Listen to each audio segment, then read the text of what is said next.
சுரேஷ் ஜி இயக்கத்தில் Charlie, M. Bhaskar, George Maryan, Susan மற்றும் மிக முக்கியமாக குழந்தை நட்சத்திரமான மோனிகா, சக்தி ரித்விக் ஆகியோர் நடித்துள்ள இந்த படம் எறும்பு என அழைக்கப்படும் இந்த படத்தின் கதை ஒரு தங்கையும் சகோதரனும் பெற்றோருடன் வளர்வதுதான். தாயில்லாத பிள்ளைகள் மற்றும் அவர்களது குடும்பம் மிகவும் ஏழ்மையானது. அதனால் சக்தி கடைக்கு சென்று ஆம்லெட் சாப்பிட வேண்டும், மற்ற குழந்தைகளைப் போல மொபைலில் கேம் விளையாட வேண்டும் என்று சிறு சிறு ஆசைகள் உள்ளன. ஆனால் அதை நிறைவேற்ற அவர்களின் தந்தையான சார்லிக்கு வருமானம் இல்லை. கிராமத்தில் நிலத்தை விற்று சம்பாதித்து வருகிறார் எம். பாஸ்கர்.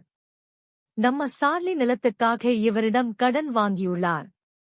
சரியான நேரத்தில் பணத்தை திருப்பித் தர முடியாததால் 1ஆம் தேதிக்குள் பணத்தை திருப்பித் தருவதாக எம். பாஸ்கர் தனது குடும்பத்தினரிடம் உறுதியளித்துள்ளார். எங்கள் சார்லி, நீ கேட்ட பணத்தை தருகிறேன். நீ உன் வீட்டுக்குப் போய் என்னிடம் கொடு. அதைப் பற்றி எனக்கு கவலையில்லை. எனக்கு என் பணம் வேண்டும். அதுக்காக பக்கத்து கிராமத்துக்கு கருப்பன் வெட்டுக்கு போனான். திரும்பி வர 1 மாதம் ஆகும்.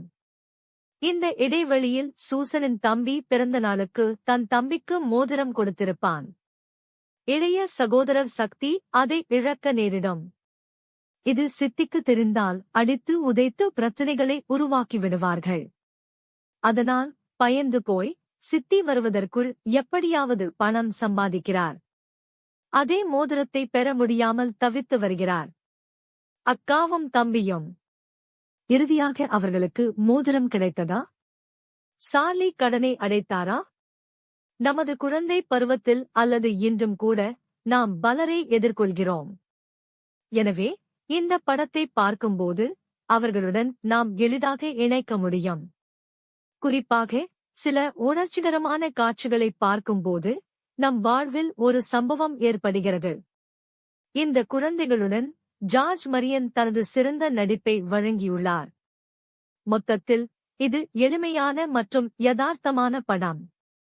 குறிப்பாக இந்த நாட்களில் வன்முறை, காதல் கதை அல்லது குற்றம் போன்ற திரைப்படங்கள் அதிகம். அப்படி பார்க்கும்போது எளிமையான கதையின் மூலம் தனது பெஸ்டை கொடுத்திருக்கிறார் இயக்குனர்.